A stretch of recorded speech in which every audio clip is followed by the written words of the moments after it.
Positive sentences express facts, truths, and certainty. They form the foundation of English communication. Positive sentences appear in every tense and time. Here are common examples of positive sentences. I love spending time with my family.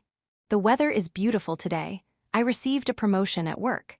My best friend always supports me. I enjoy learning new things. I am grateful for the opportunities in my life.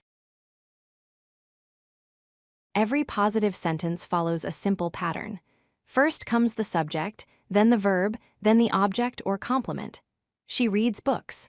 The subject she performs the action reads on the object books. Present tense positive sentences describe current actions. Simple present like I eat breakfast every morning. Present continuous like she is reading a book now.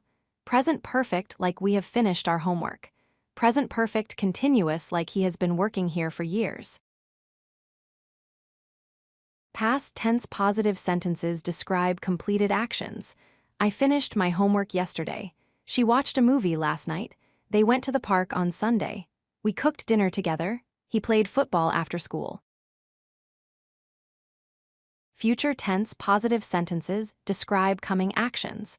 Simple future uses will like I will call you tomorrow. Going to future like we are going to visit Paris. Future continuous like they will be arriving next week. Positive sentences state facts or truths clearly and directly. They use affirmative verbs to express agreement or confirmation. Positive sentences form the basis of daily communication in English. Positive sentences express facts, certainty, and truth. They provide the foundation for all English tenses. Positive sentences create essential clear communication. If you like this video, hit that like button and don't forget to subscribe. Visit codelucky.com for more such useful content.